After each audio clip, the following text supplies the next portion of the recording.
Imagine being told again and again that peace has finally come. Leaders give speeches at podiums, flags wave, people applaud, and nothing happens. The Palestinians in Gaza remain blockaded. The rockets continue to fall. The promises continue to hang in the air like smoke. So the big question is, why do peace plans always fail? Donald Trump's 20-point Gaza ceasefire proposal, which was revealed at the White House with Prime Minister Benjamin Netanyahu by his side, was billed as historic. But sit down and study it closely, and you reach a shocking conclusion. It isn't a peace plan at all. It's a mess of vague promises, half-answers, and contradictions that raise more questions than they answer.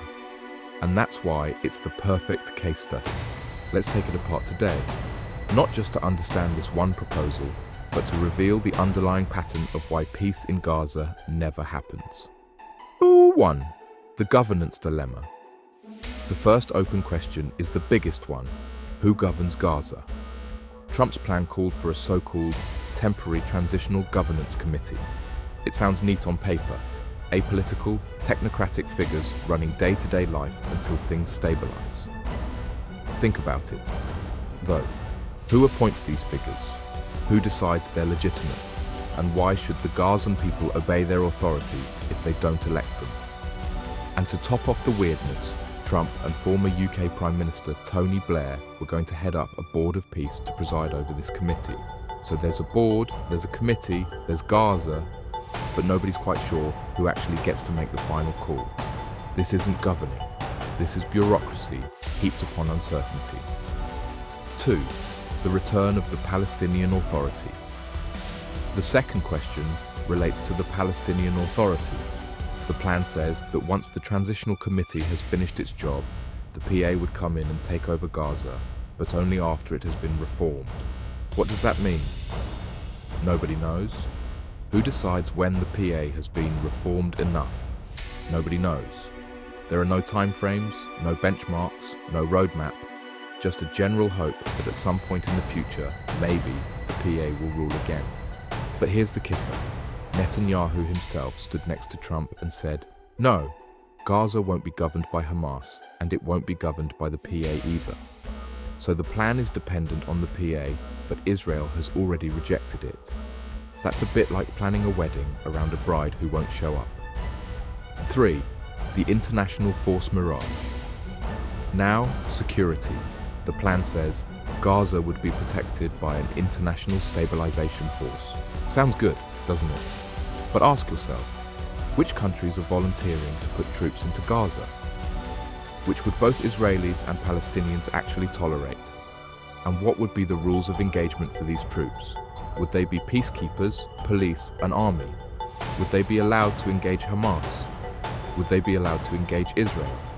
The proposal doesn't tell us. History has shown us that foreign troops in the Middle East tend to end up powerless. Either they do nothing, hamstrung by their mandate, or they pull out as soon as violence escalates. Without definition, this force is yet another illusion. 4. Withdrawal without end. Any peace plan has to deal with the question of Israel's withdrawal from Gaza. Trump's plan does, but with a twist. It's conditional. Israel would only withdraw when some standards, milestones, and timeframes are met, all relating to demilitarization. Sounds tidy, but there is no timeline, no precise benchmarks, no outside referee to police progress. And as an insult, the plan allows Israel to keep a security perimeter in Gaza until it's content that the territory is safe from resurgent terror threats. But who decides when Gaza is safe? Israel itself. That enables withdrawal to be postponed indefinitely. In fact, this isn't an exit roadmap. It's a license to stay. 5. The mirage of statehood.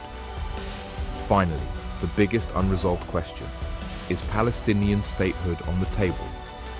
In his speech, Trump mocked other countries for having recognized Palestine, saying that they were simply tired of the conflict.